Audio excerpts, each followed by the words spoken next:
Today we're going to be talking about switching things up and how it's good for our brains.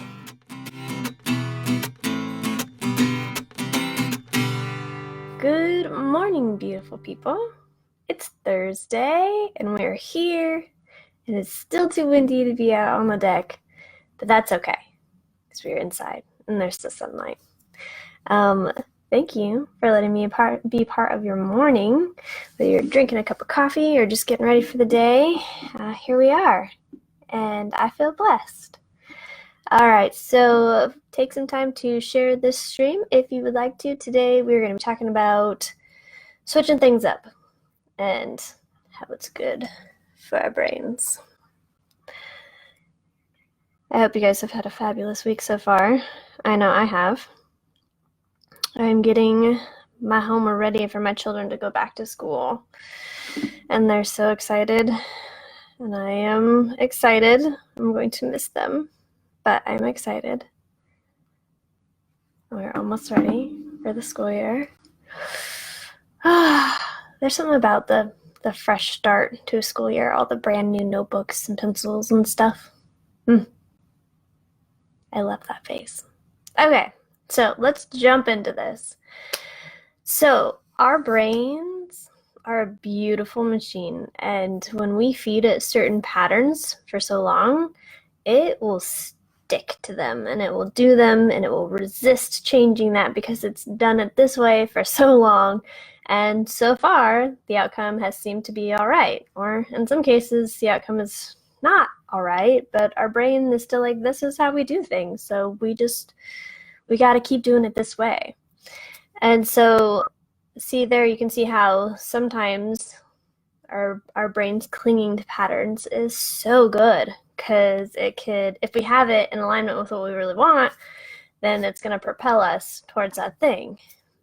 But sometimes we create these patterns and these habits that don't serve us overall, and so our brain is still hardwired to do those things. But that's okay. We all have those things. So there are beautiful ways that we can get ourselves out of these like go-to patterns. And it's so simple. I mean, you can do something as easy as changing the way you drive to work one day. Just randomly deciding if you have the ability to take a different road during your trip to work. You have done something that has kicked your brain into, oh, this is new, and I need to pay attention now. That's like all checked in. You could sit in a different chair. Think about all of the like meetings and the group activities or even church, all of these things that we go to when we are in a community of people. And I don't know about you guys, but typically when I go to these things, I see people sitting in the exact same spot every time because they have now created this routine in this comfort zone. Go sit in a different chair. Your brain is going to check in like you would not believe, because not only have you done something that's out of your routine, but now your environment is different too, and so you're really like processing the people around you and the scenery.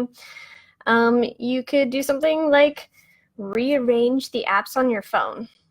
Like, let's say for me, I used to have a terrible habit of scrolling Instagram. Oh, Instagram. There's so many beautiful pictures on Instagram. And so my brain would be like, oh yeah, I'm gonna do that thing. So I put Instagram in like the back inside a folder on my phone. And so like when I get that urge to just like zone for a minute, I have to go and dig for Instagram. That's a really cool one. But there are also bigger projects you can take on that do the same thing, like learning a second language. I was reading somewhere, and I know it's going to sound like one of those crazy things that people do where they just spout random facts. I'm not claiming this is a fact, but I read somewhere that people who learn a second language later in life, their brain is much more responsive to their environment, and they're able to hang on to their short-term and their long-term memory better. So that's kind of cool. But learning languages does a ton of other things for our brain. That's just, a more long-term thing that you might use as exercise for your fabulous brain. And then also, I was watching this series about unique homes a while back, and there was actually a homeowner who designed his entire home to where you had to do some sort of puzzle to do things like turn on the faucets or obviously unlock the doors or open cupboards, things like that. So that way his brain was always working and being challenged and changed. I'm not saying that you gotta do anything like that. Like, that is extreme. And I love when people take things to the extreme because I'm like, yes, you're committed to this thing, but not all of us are gonna do that. I'm not gonna do that. But I might take a new route when I'm out driving to the grocery store or, visiting other places that I typically go to. So yeah, it's good for our brain to have patterns and to have routines because we do a lot in a day. We do so much in a day. And if our brain did not take over and we had to check in completely to do every single task we did, we would be so exhausted by the end of the day. So I'm not saying that this is a bad thing our brain does. It's actually a genius thing that it does.